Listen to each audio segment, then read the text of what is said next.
Hello बच्चों, आज मैं आपको क्लास 10th का चैप्टर नंबर 9 सपोर्ट मटेरियल से कराऊंगी। क्वेश्चन नंबर 16 टू 20 आज हम करने वाले हैं। अपनी लास्ट क्लास में हमने 15 तक के क्वेश्चंस कर लिए थे, ठीक है ना। तो चलिए देखते हैं क्वेश्चन नंबर 16 क्या है हमारे पास। क्वेश्चन नंबर 16 है, in the figure find the value of C F. देखो आपको ना एक फिगर बना के दी हुई है, इसमें आपको सी एफ, सी ये रहा आपका और एफ ये रहा, इस पूरे की वैल्यू निकालनी है, ठीक है। हिंदी मीडियम वालों के लिए भी सेम यही है। आकृति में सी एफ का मान ज्ञात कीजिए, ठीक है। तो आपको क्या करना है, इस सी एफ का मान निकालना है, ठीक है। सबसे पहले तो हम लिख लेते हैं हमारे पास गिवन क्या क्या है, ठीक है, क्या क्या हमको दिया हुआ है। तो देखो क्या क्या दिया है, आप बताओ आपको आकृति में से देख के क्या क्या मिल रहा है। एक तो आपको ये पता चल रहा है कि हमारे को बी ए दे रखा है 5 सेंटीमीटर, सॉरी 5 मीटर, ठीक है। और ए एफ भी तो मुझको दे रखा है 20 मीटर, ठीक है ना। अब देखो जितना मेरा ए एफ होगा उतना ही तो मेरा बी डी होगा। इसका मतलब ए एफ जो है वो तो बी डी के बराबर हो गया, तो फिर मेरा बी डी भी 20 मीटर आ गया, ठीक है ना। उसी तरीके से जितना मेरा बी ए होगा ये, उतना मेरा क्या होगा, उतना मेरा डी एफ होगा, तो वो मेरा 5 मीटर आ गया। तो जो मैं यहाँ पेन से लिख रही हूँ ना फिगर में, इसका मतलब ये हमने खुद से निकाले हैं, हमको फिगर में गिवन नहीं थे, ठीक है। अब मुझको ये सब तो मिल गया, मुझको फाइंड क्या करना है, यहाँ पर फाइंड मुझको करना है सी एफ। तो सी एफ का मतलब है क्या, अगर मैं सी एफ यहाँ लिखूं तो सी एफ का मतलब क्या है, मेरे पास C D plus D F ही तो है। अगर मैं इस पूरी लाइन को, सी डी को और डी एफ को जोड़ दूं तो सी एफ बन जाएगी, ठीक है ना। तो चलिए देखते हैं कैसे करेंगे। मैं क्या करती हूँ, अब अपने कौन से वाले त्रिभुज की बात कर रही हूँ, मैं अपने बी सी डी की, ठीक है। इसमें मैं 1045 लगा देती हूँ, टेन थीटा क्यों लगाया मैंने, पंडित बद्री प्रसाद हर हर बोले, तो साइन कॉस और 10। और देखो यहाँ पर मेरे को ये बेस दे रखा है, बी डी आधार मुझे दे रखा है, ठीक है। और सी डी निकालना है, तो ये तो पी है, ये मेरा एच है, ये मेरा बी है और ये मेरा पी है। ये तो हमको हर फिगर में लिखना ही लिखना है, तभी तो हम अपनी रेशो ढूंढ पाएंगे कौन सी लगानी है। तो पी निकालना है, बी दे रखा है, पी और बी ये रहा, तो इसका मतलब 10 थीटा लगेगा पी अपॉन में बी, ठीक है ना।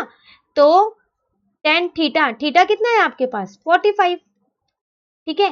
पी कितना है सी डी, बी कितना है आपके पास बी डी, ठीक है। 1045 की वैल्यू 1 होती है, सीडी तो मुझको पता ही नहीं, यही तो मुझको निकालना है। बीडी मैंने अभी ऊपर से लिख लिया यहाँ से 20 मीटर, तो इसका मतलब मेरा सीडी कितना आ गया, सीडी मेरा आ गया 20 मीटर।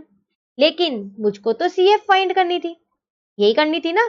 तो सीएफ है क्या, सीडी प्लस डीएफ ही तो था। तो सीडी मैंने अभी निकाला 20 और डीएफ तो मेरा बी ए के बराबर है 5, तो मेरा आंसर कितना आ गया, तो मेरा आंसर आ गया 25 मीटर। और मुझे इसी का मान ज्ञात करना था, तो उसका मान कितना आया 25 मीटर, ठीक है ना। यहाँ पर ये जरूर लिख देंगे हम कि जो 1045 होता है वो हमारा 1 होता है, ठीक है। चलिए नेक्स्ट क्वेश्चन देखते हैं, क्वेश्चन नंबर 17। इसमें फिगर नहीं दी है, इसका मतलब आपको खुद से बनानी है, ठीक है। चलिए क्वेश्चन रीड करते हैं पहले। If the horizontal distance of the boat from the bridge is 25 meter and the height of the bridge is 25 meter, find the angle of depression of the boat from the bridge। ठीक है, Hindi medium वालों के लिए भी देख लेती हूँ एक बार, फिर दोनों को एक साथ समझाती हूँ। यदि नाव की पुल की क्षैतिज दूरी 25 मीटर हो और पुल की ऊंचाई 25 मीटर हो, तो नाव का पुल से अवनमन कोण बताइए। देखिए इसमें आपको दे क्या रखा है, एक नाव है, ठीक है, और एक पुल है। ब्रिज मतलब पुल है, बोट मतलब नाव है। अब बोट और ब्रिज की दूरी तो आपको दे रखी है, उन दोनों के बीच का डिस्टेंस आपको दे रखा है 25 मीटर है, ठीक है ना। और आपको एक चीज और दे रखी है, क्या दे रखी है, वो जो ब्रिज है आपका, जो पुल है उसकी हाइट आपको दे रखी है, ऊंचाई, वो जो ब्रिज है वो 25 मीटर का है। आपको क्या करना है, एंगल ऑफ डिप्रेशन बताना है। तो देखो अगर मैंने अपना ब्रिज ये मान लिया, यहाँ पर मैं पहले अपनी आकृति बना लेती हूँ, मैंने अपना ब्रिज ये मान लिया है, ठीक है, 25 मीटर है ये मेरे पास। आप ब्रिज लिखो या फिर इसको पुल लिख दो, ठीक है। अब मैं मानती हूँ कि मेरी जो बोट है ना वो यहाँ पर थी, तो मुझे, ये मेरी बोट थी यहाँ पर, ठीक है। तो मुझे इस बोट से इस ब्रिज तक के बीच की दूरी दे रखी थी 25 मीटर, दे रखी थी ना। अब एक और चीज मुझे दे रखी है, पुल की ऊंचाई। मुझको निकालना क्या है, मुझको अवनमन कोण निकालना है, मतलब एंगल ऑफ डिप्रेशन। तो मतलब मैं यहां से एंगल ऑफ डिप्रेशन बनाने वाली हूं ना, तो मेरा एंगल ऑफ डिप्रेशन तो यही बनेगा ना। अब ये और ये तो सेम होंगे, angle of elevation angle of depression के बराबर होता है ना। या फिर आप ये भी कह सकते हो कि ऑल्टरनेट एंगल्स है। ठीक है, तो अब हम इसको क्या करते हैं, नाम दे देते हैं अपनी आकृति को। ठीक है ना। अब हमने क्या किया, यहां पर लिखती हूं मैं त्रिभुज ए बी सी। मुझको ये मेरा पी होता है, ये मेरा बी होता है और ये मेरा एच होता है। ये मुझे हर आकृति में लिखना ही लिखना है, तभी मैं अपना अनुपात ढूंढ पाऊंगी कि मुझे कौन सा अनुपात इसमें लगाना है, वरना अनुपात नहीं लग पाएगा। ठीक है। और एच पी बी, अभी तक तो आपको ये रट गए होंगे कि जो 90 के सामने वाला है वो एच है और नीचे वाला बेस आप सबको पता है आधार है, क्या बचा, पी बचा, तो वो ये पी होगा। ठीक है ना। तो देखो पी और बी आपको दे रखा है, तो पंडित बद्री प्रसाद हर हर बोले। तो साइन कॉस और टेन, तो पी और बी दे रखा है, इसका मतलब टेन ही लगने वाला है, यहाँ पर भी वही लगने वाला है ना। तो चलो फिर टेन थीटा होता है मेरा पी अपॉन में बी। ठीक है, इसका मतलब पी मेरे पास है ए बी और बी मेरे पास है बी सी। अब आप देखो दोनों ही ना आपके पास 25 दे रखे हैं, ये भी 25 है और ये भी, तो टेन थीटा तो आपके पास 1 आ गया और टेन थीटा 1 है। तो इसका मतलब क्या मैं इसको 1045 लिख सकती हूँ, क्योंकि 1045 की वैल्यू भी तो 1 होती है ना। तो मैंने इस 1 की जगह 1045 रख दिया, इस 10 से इस 10 को कट कर दिया, तो मेरा थीटा आ गया 45 डिग्री। मुझे एंगल ऑफ डिप्रेशन ही तो बताना था, तो एंगल ऑफ डिप्रेशन मेरा यहां से आ गया। एक सेकेंड, एंगल ऑफ डिप्रेशन, तो इसको हम करते हैं यहां पर सही। तो एंगल ऑफ डिप्रेशन मेरे पास कितना आया, 45 डिग्री। ठीक है, या फिर मैं ये भी कह सकती हूँ ना इसको कि मेरा अवनमन कोण कितना आया, 45 डिग्री। ठीक है ना। तो ये था मेरे पास क्वेश्चन नंबर 17। चलिए क्वेश्चन नंबर 18 देखते हैं हम अपना। ट्रू फॉल्स है क्वेश्चन नंबर 18। देखो क्वेश्चन नंबर 18 टू 20, मतलब 18 19 20 तीनों ही आपके पास ट्रू फॉल्स हैं। हिंदी मीडियम वालों की में ना तो तीनों में यहाँ नीचे लिखा हुआ है सत्य और असत्य, आपको ये बताना है। लेकिन इंग्लिश मीडियम वालों की में ना सिर्फ 18 पे लिखा हुआ है स्ट्रेट ट्रू और फॉल्स, 19 और 20 पे कुछ नहीं लिखा है, लेकिन वो भी आपके ट्रू फॉल्स ही हैं। अभी हम करेंगे आज की क्लास में ही, तो मैं आपको एक बार दोबारा जब क्वेश्चन आएगा तब समझा दूंगी। ठीक है, चलिए देखते हैं। अब ट्रू फॉल्स का मतलब ये नहीं है कि डायरेक्ट बस ट्रू और फॉल्स लिख दिया क्वेश्चन पढ़ के, हमको क्वेश्चन पढ़ के पता होना चाहिए कि हमने इसमें ट्रू क्यों लगाया है और फॉल्स क्यों लगाया है। ठीक है, वैसे ही आपके पास ज्यादातर 1 मार्क के ही आएंगे क्वेश्चन ट्रू फॉल्स के, लेकिन फिर भी हमको पूरा कंसेप्ट पता होना चाहिए। ठीक है ना, चलिए देखिए। If the length of the shadow of a tower is increasing, then the angle of elevation of the sun is also increasing. एक बार हिंदी मीडियम वालों के लिए पढ़ लूं, फिर मैं दोनों को एक साथ बताती हूँ। यदि किसी मीनार की छाया की लंबाई बढ़ रही है, तो इसका अर्थ है कि सूर्य का उन्नयन कोण भी बढ़ रहा है। देखो वो आपसे कह रहा है अगर आपके किसी भी टावर की शेडो बढ़ रही है, मतलब टावर मतलब मीनार, शेडो मतलब छाया। ठीक है, तो किसी भी मीनार की छाया अगर वो बढ़ रही है, पहले जितनी थी, मान लो पहले 10 थी, एग्जाम्पल ले रही हूं मैं एक, पहले 10 थी, ठीक है, अब वो 20 हो गई, तो 10 से बढ़ गई ना। तो फिर वो कह रहा है जो उस पर उन्नयन कोण बन रहा है, एंगल ऑफ एलिवेशन, क्या वो भी बढ़ रहा है। तो अगर पहले वो 30 था तो क्या वो 60 हो जाएगा, वो 10 से 20 हुई तो 30 से 60 हो जाएगा क्या, ये मुझको बताना है। ठीक है, तो अब हम इसको बताएंगे कैसे। तो पता है मैंने क्या किया, यहाँ पर ना मैंने एक टावर ड्रॉ कर लिया है पहले, तो ये मैंने अपना टावर बना दिया है, जिसको मैं हिंदी में मीनार बोलती हूँ। ठीक है, मुझे इसकी लंबाई वगैरह कुछ भी नहीं दे रखी है और मुझे इसकी जरूरत भी नहीं है। ठीक है ना, आपको ये समझ आना चाहिए कि इसमें ट्रू या फॉल्स आया कैसे। ठीक है, अब हमने क्या किया, यहाँ पर ये मैंने शेडो बना दी है। ठीक है, ये रही इसकी शेडो। तो ये रहा मेरा एंगल ऑफ एलिवेशन, जिसको मैंने नाम दे दिया थीटा। अब हुआ क्या, पहले इसको लिख देती हूँ मैं शेडो और इसको लिख देती हूँ मैं छाया। ठीक है, हिंदी में भी हुआ क्या, ये शेडो ना बढ़ गई, फिर यहां तक हो गई होगी बढ़ने के बाद। ठीक है, तो अब मेरा एंगल ऑफ एलिवेशन यहां से यहां बनेगा। ठीक है ना, तो ये मेरा आ गया थीटा 1, मैंने इसको थीटा 1 मान लिया। ए, आप इसे पेंसिल और स्केल से ड्रॉ करना तो ये ठीक से ड्रॉ हो जाएगी। ठीक है, हाँ, तो अब आपके क्वेश्चन का मतलब ये है कि जब ये थीटा से थीटा 1 हुआ तो इसका मतलब ये सॉरी जब ये BC से CD हो गया, इतना बढ़ गया इतना, तो ये थीटा भी बढ़ गया होगा। आपसे वो ये कह रहा है कि ये सही बात है या नहीं है। तो देखो, आपको ये पता है कि ये आपका H होता है, ये आपका P होता है, ये आपका B होता है। तो B और P के बीच का ये रिलेशन आपको बता रहा है। इसका मतलब इतना तो कंफर्म है कि मेरा यहाँ पर tan थीटा लगने वाला है। तो tan थीटा मेरा होता है P अपॉन में B, ठीक है ना। इसका मतलब tan थीटा मेरे पास है क्या, P क्या है मेरे पास, हाइट ऑफ द टावर। अब मुझे नहीं गिवन है हाइट ऑफ द टावर, इसलिए मैं यहाँ पर हाइट ऑफ द टावर ही लिख रही हूँ, ए बी नहीं लिख रही, ब्रैकेट में लिख दूंगी ए बी, ठीक है। अब बी मेरे पास है क्या, बी मेरे पास है shadow, length of the shadow, ठीक है ना। लेंथ ऑफ द शेडो वैसे मेरी BC है, बढ़ के वो मेरी CD हो गई अब, ठीक है।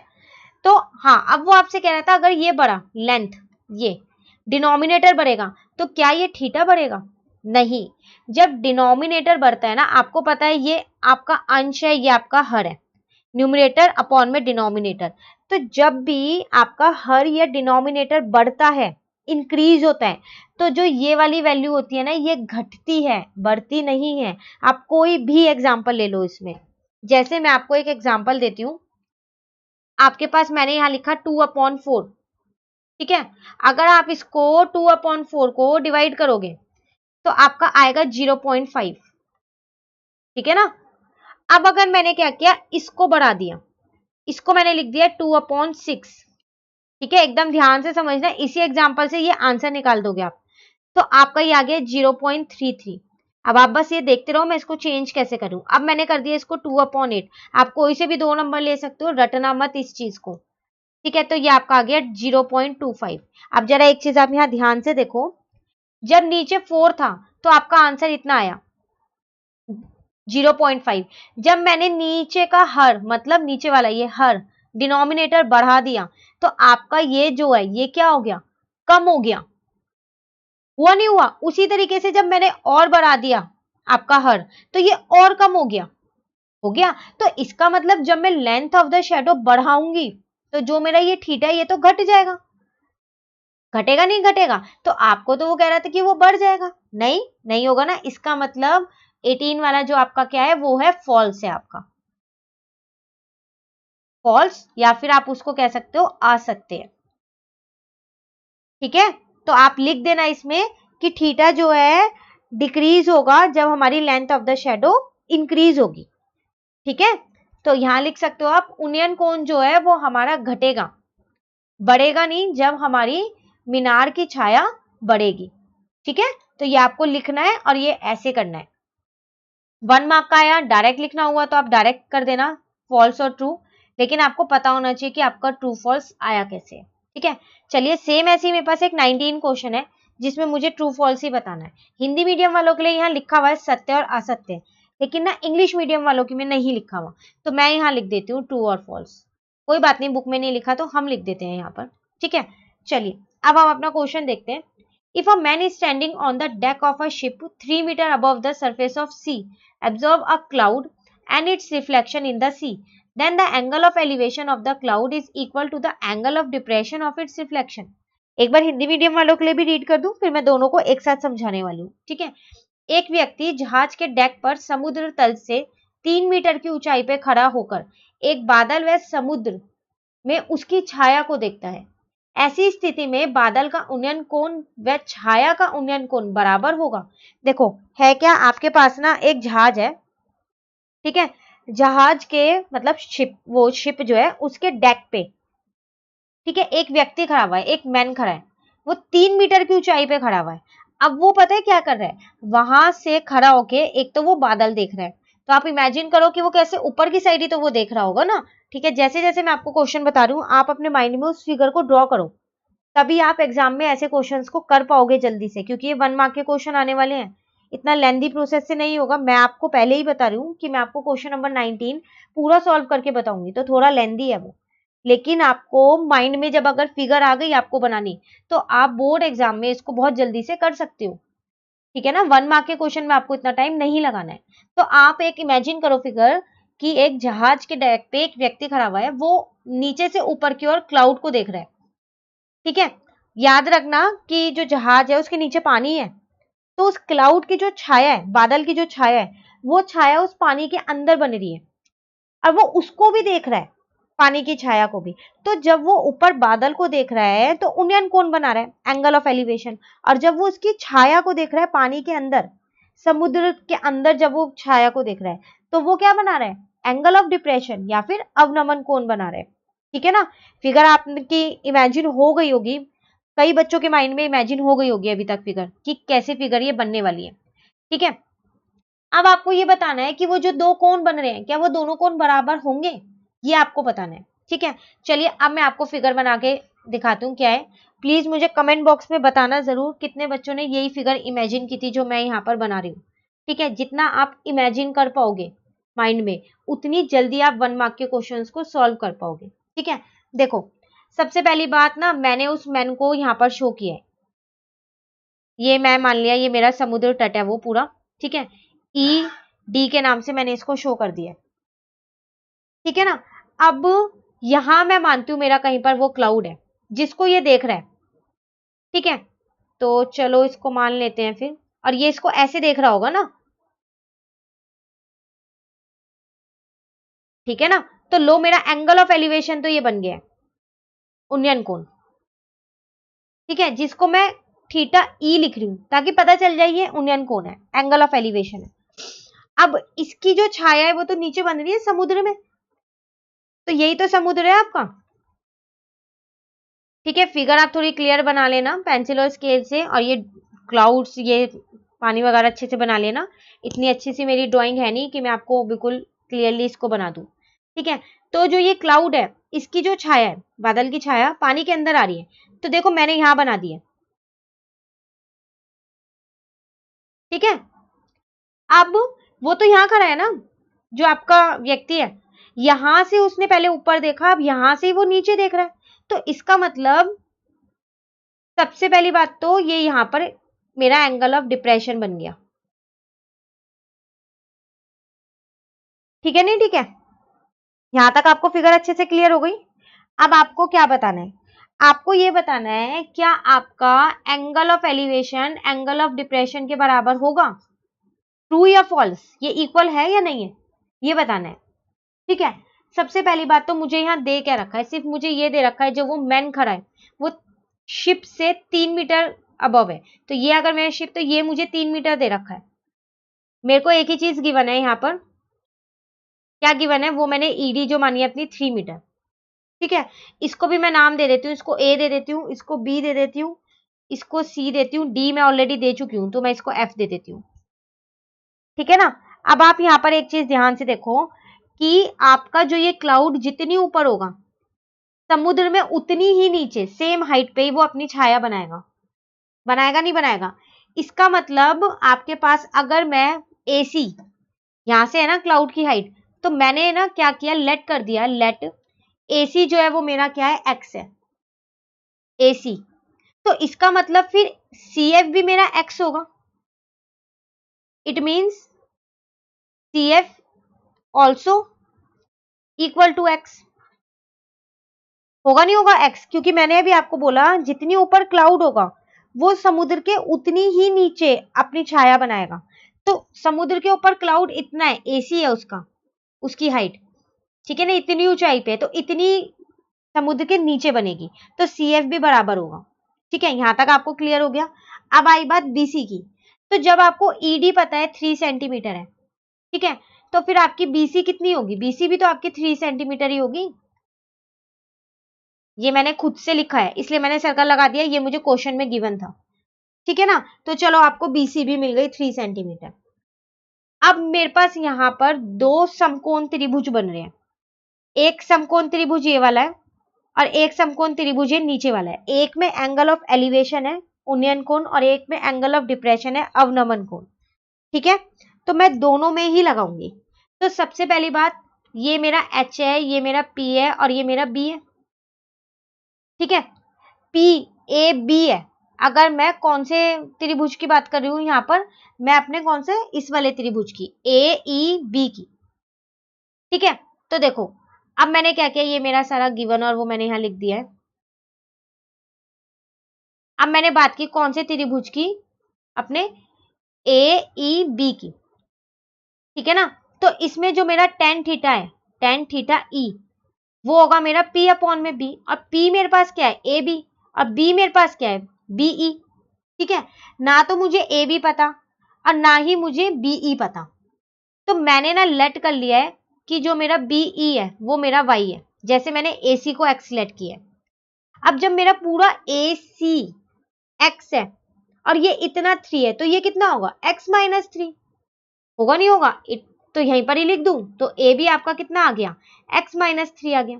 ये आपने लेट किया था, जो चीजें लेट की हैं वो मैंने पहले ही सर्कल कर दिया कि ये मैंने लेट की हैं। लेट वाली चीजें आप एक साथ लिखना सारी, let A C is equal to x, B E is equal to y, फिर उसके नीचे लिखना it mean C F also equal to x, A B is equal to x minus 3 and B C is equal to 3 metre. ठीक है, given मैंने इसलिए आपको अलग ही लिख के दिया है, ठीक है ना। अब देखो, तो मेरा यहाँ पर ये मैंने ऐसे रहने दिया टेन थीटा ई, ठीक है। ए बी मेरे को पता है x माइनस 3 है और बी ई मेरे को पता है y है। यहां से मैंने ना y की वैल्यू निकाल दी, तो यहां से मेरी y की वैल्यू आई x माइनस 3 अपॉन में टेन थीटा ई। चलो ये इक्वेशन हम 1 मान लेते हैं। अब उसी तरीके से मैंने दूसरा त्रिभुज लिया, कौन सा, बी ई एफ, ठीक है। इस त्रिभुज में भी मैंने टेन थीटा ही लगाया, पर यहाँ थीटा डी लिखूंगी, डिप्रेशन वाली बात करूँ ना, ठीक है। तो P अपॉन में B है, ठीक है। तो P इस केस में मेरे पास क्या है, BF है, BF है ना, ध्यान से देखो, यहां से लेके यहां तक का पूरा मेरा P है, ठीक है। तो BF, अब बेस आधार तो सेम ही है मेरा BE, और ये मेरे को पता ही नहीं है, तो ये मैंने ऐसे ही छोड़ दिया है, ठीक है, नहीं ठीक है। अब मैंने फिर वही टेन थीटा तो ऐसे ही रहने दिया। BF क्या मुझको पता है, बिल्कुल पता है मेरे को, CF पता है x है, अब BC पता है 3 है, तो BF मेरी x प्लस 3 हो गई, हो गई नहीं हो गई, ये मेरी x है, ये मेरी 3 है, तो कितनी हो गई, x प्लस 3, ठीक है ना। और BE कितना है मेरे पास, BE मेरे पास तो y है, ठीक है। तो यहां से भी मैंने क्या किया, y की वैल्यू निकाल ली, ये लो यहां से मेरी y की वैल्यू आ गई,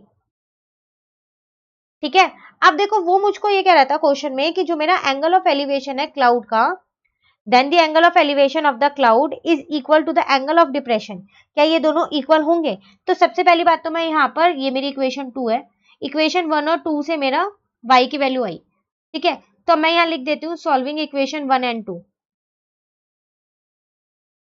तो यह आया मेरा x माइनस 3 अपॉन में टेन थीटा ई, और यहाँ पर आया मेरा x प्लस 3 अपॉन में टेन थीटा डी। तो ये दोनों तो मेरे बराबर हैं, थीटा ई और थीटा डी, मुझको क्वेश्चन में यही तो कह रहा है कि क्या ये दोनों बराबर होंगे। मैं मान लेती हूँ ये दोनों बराबर हैं, ये मैंने एज्यूम किया है कि ये दोनों बराबर हैं, तो इसका मतलब तो ये दोनों कट जाएंगे, अगर ये बराबर होंगे तो कटेंगे ही ना। तो क्या बचा, x minus 3 is equal to x plus 3। अब ये तो फिर x से x भी कट गया, अरे जब x ही कट गया तो फिर हम वैल्यू किसकी निकाल रहे हैं, हम पे तो वैल्यू निकालने के लिए कोई वेरिएबल ही नहीं बचा, नहीं बचा ना यहाँ पर। इसका मतलब हमारा एंगल ऑफ एलिवेशन जो है वो एंगल ऑफ डिप्रेशन के बराबर नहीं है।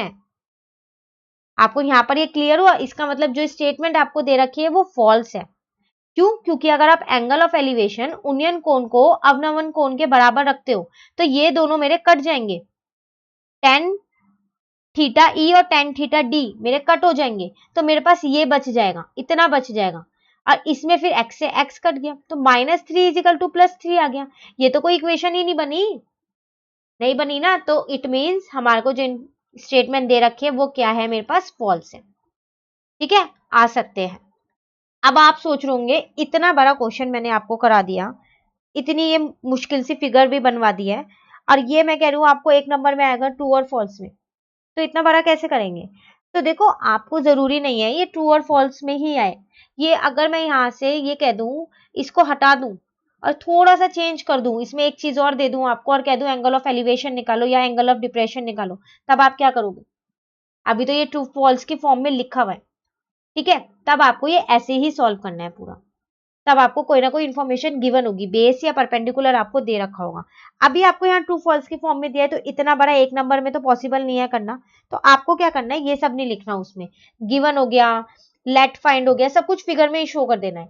AC लाइन डालना है, यहाँ x शो कर देना, AB x-3 शो कर देना, फिगर में शो करना है, इतना सब कुछ नहीं लिखना है। और जल्दी से दोनों त्रिभुज में क्या करना है, अपने tan थीटा लगाना है और देख लेना है कि ट्रू आ रहा है या फॉल्स आ रहा है।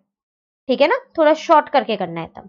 ठीक है, चलिए एक और क्वेश्चन है ट्रू फॉल्स का, उसको भी देख लेते हैं। तीनों ही मेरे पास ये इंपॉर्टेंट क्वेश्चन है, चलो देखते हैं। The angle of elevation of the top of the tower is 30 degree. If the height of the tower is doubled, then the angle of elevation of its will also be doubled. ठीक है, bad नहीं है ये, Hindi medium वालों के लिए read कर दूं। इस क्वेश्चन से आपको कुछ याद आ रहा होगा, इतने आप लोग सोचो कि ये क्वेश्चन आप लोगों ने पहले भी कहीं रीड किया है। ठीक है, इतने मैं हिंदी मीडियम वालों के लिए भी रीड कर देती हूँ। एक मीनार के शीर्ष का उन्नयन कोण 30 डिग्री है। यदि मीनार की ऊंचाई दुगनी कर दी जाए तो उन्नयन कोण भी दुगना हो जाएगा, सत्य या असत्य? तो आप लोगों को कुछ याद आ रहा है, ये क्वेश्चन हमने पहले भी कर रखा है। पहले कब कर रखा है ये क्वेश्चन हमने, आप लोगों के पास एक बार ये वर्कशीट में क्वेश्चन आया था, तो कुछ बच्चों को याद होगा शायद और कुछ को नहीं होगा, कोई बात नहीं, मैं एक बार रिकैप जरूर कराऊंगी। यहाँ पर ये क्वेश्चन आपकी वर्कशीट में आया था, जो MCQ की फॉर्म में आया था, जिसके चारों ऑप्शंस गलत थे। और मैंने आपको बोला था कि क्वेश्चन तो आपका ठीक है, लेकिन इसमें ऑप्शन वो दे ही नहीं रखा जो इसका आंसर है, तो ये क्वेश्चन हम यहाँ नहीं करेंगे। तो कुछ बच्चों ने मुझसे कमेंट में पूछा भी था, तो मैम उसका सही आंसर फिर क्या होगा, आपने वो नहीं बताया वीडियो में, तब मैंने कोई रिप्लाई शायद नहीं किया होगा उस टाइम पे, इसलिए क्योंकि मुझको पता था कि ये क्वेश्चन आपको सपोर्ट मटेरियल में है। तो अब हम वही वाला सेम क्वेश्चन यहाँ पर देखते हैं। जिनको याद नहीं है ना, एक बार आप वर्कशीट चेक कीजिएगा इस चैप्टर की, आपको मिल जाएगा।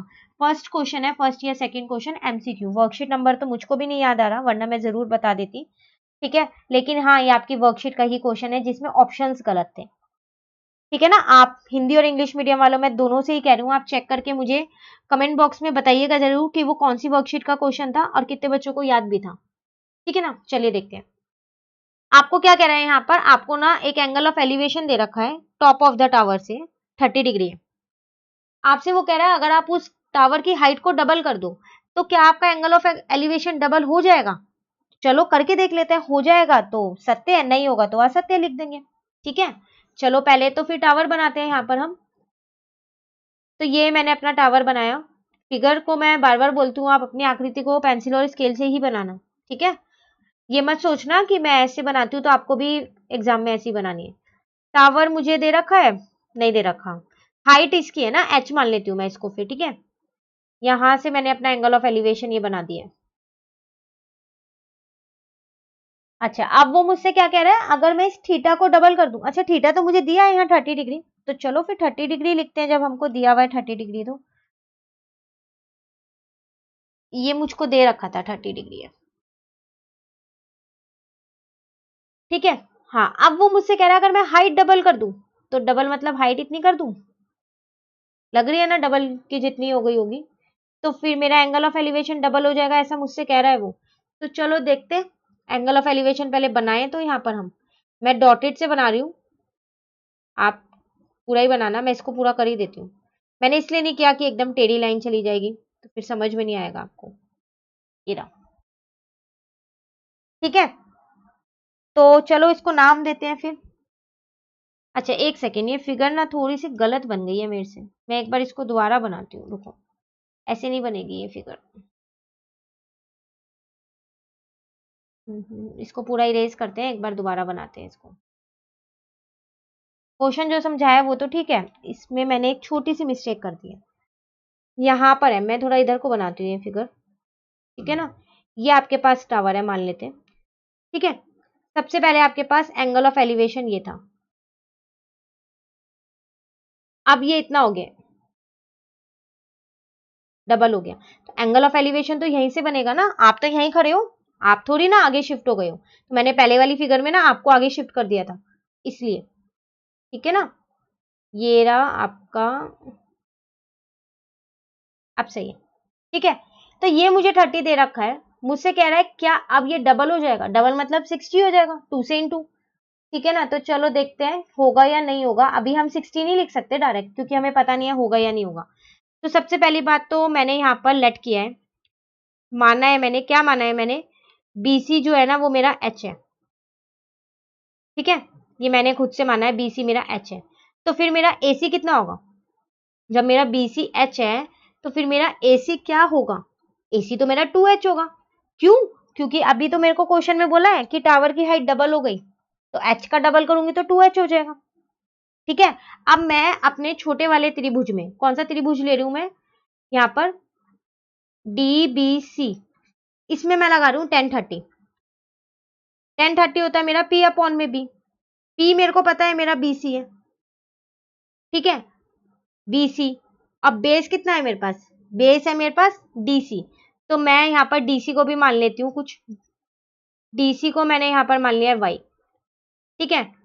तो चलो DC, तो 1030 मेरे पास होता कितना है 1 अपॉन में √3, BC मेरे पास H है, DC मेरे पास Y है, ठीक है ना। यहां से पता है मैंने क्या किया, Y की वैल्यू निकाल ली, वो आ गई मेरी √3H। अब मैं आ जाती हूँ इस वाले ट्राइंगल में, कौन से वाले में, बड़े वाले में, ACD में।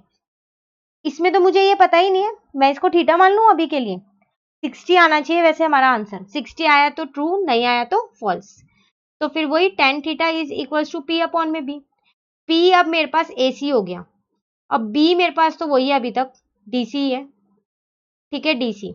tan थीटा ही रहने देती हूँ मैं इसको। AC को क्या लिखूं भाई, 2H लिखना पड़ेगा, क्योंकि मेरी AC 2H हो गई है। DC मेरे पास Y है, ठीक है। अब पता है मैं क्या कर रही हूँ, यहाँ पर ना Y की वैल्यू रख रही हूँ 2H, और इसकी जगह मैंने √3H रख दी, रूट से रूट कट गया, तो tan थीटा मेरा आ गया 2 अपॉन में √3। पहली बात तो tan की टेबल में 2 अपॉन में √3 कोई वैल्यू ही नहीं होती, शायद नहीं होती ना, कोई बात नहीं, फिर भी हम एक बार ना रैशनलाइज कर लेते हैं, क्या पता तब आ जाए। तो चलो मैंने यहाँ रैशनलाइज भी कर दिया, अब भी नहीं आया। और अगर मेरे को ये डबल होता तो इसका मतलब tan 60 तो मेरा √3 होता है, तो मेरा आंसर यहाँ पर √3 आना चाहिए था ना, तभी तो मैं थीटा से tan काट के थीटा को 60 लिखती, है ना। तो इसका मतलब tan 60 तो मेरा √3 होता है, और √3 जो है वो नॉट इक्वल टू है 2√3 अपॉन 3 के, तो इसका मतलब वो एंगल ऑफ एलिवेशन जो है वो डबल नहीं होगा। अगर एक हाइट टावर की, किसी भी टावर की हाइट डबल होती है तो एंगल ऑफ एलिवेशन डबल नहीं होता, तो इसका मतलब ये क्या है आपके पास, फॉल्स है, आ सकते हैं, ठीक है। तो अब आपका वो डाउट वहां पर जिनको वर्कशीट में था वो क्लियर हो गया कि मैम हम उसको सॉल्व कैसे करेंगे, आपने सॉल्व करके नहीं बताया।